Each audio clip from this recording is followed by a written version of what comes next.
Setiap manusia memiliki keinginan untuk mencapai status dan penghasilan yang lebih tinggi dari yang pernah dicapai oleh orang tuanya.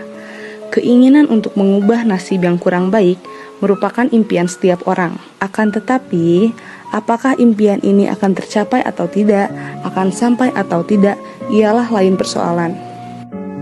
Menurut Paul B. Harten, mobilitas sosial didefinisikan sebagai suatu gerak perpindahan dari suatu kelas sosial ke kelas sosial lainnya, atau gerak pindah dari strata satu ke strata lainnya. Jenis mobilitas sosial terbagi menjadi dua, yaitu mobilitas vertikal ke atas dan mobilitas vertikal ke bawah.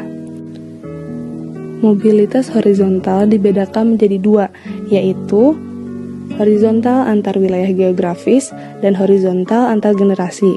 Terdapat beberapa faktor pendorong terjadinya mobilitas sosial, yaitu kependudukan, situasi politik, status sosial, keinginan untuk melihat wilayah lain, dan keadaan ekonomi. Terdapat juga beberapa faktor penghambat terjadinya mobilitas sosial, antara lain diskriminasi kelas, kemiskinan, perbedaan jenis kelamin, kebudayaan, dan perbedaan sosialisasi yang kuat. Menurut Harten dan Han, terdapat sejumlah dampak negatif yang muncul dari mobilitas sosial vertikal, termasuk kekhawatiran terhadap penurunan status saat terjadi penggeseran ke strata yang lebih rendah dan munculnya ketegangan dalam mempelajari peran baru dari jabatan yang lebih tinggi. Di antaranya, dampak positif menginspirasi seseorang untuk berusaha lebih keras dan berprestasi guna mencapai status yang lebih tinggi. Juga dapat mempercepat perubahan sosial menuju arah yang lebih baik dalam masyarakat.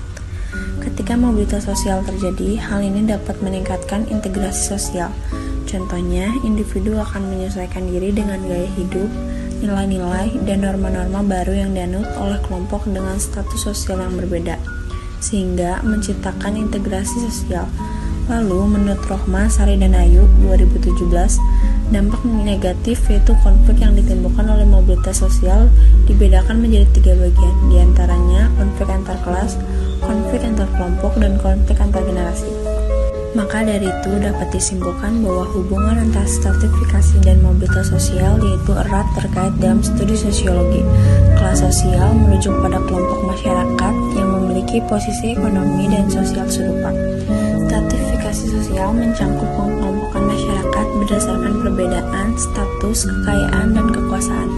Mobilitas sosial adalah perpindahan individu atau kelompok dari satu tingkat stratifikasi ke tingkat lainnya. Tingkat mobilitas sosial dapat dipengaruhi oleh faktor-faktor ekonomi, pendidikan, dan peluang. Perubahan dalam kelas sosial seringkali terjadi melalui proses mobilitas sosial, baik vertikal, naik turun, atau horizontal, pindah antar kelompok dengan tingkat status serupa. Dengan demikian, ketiga konsep ini saling terkait dan membentuk pemahaman tentang bagaimana masyarakat mengorganisir dan mengalami perubahan struktural.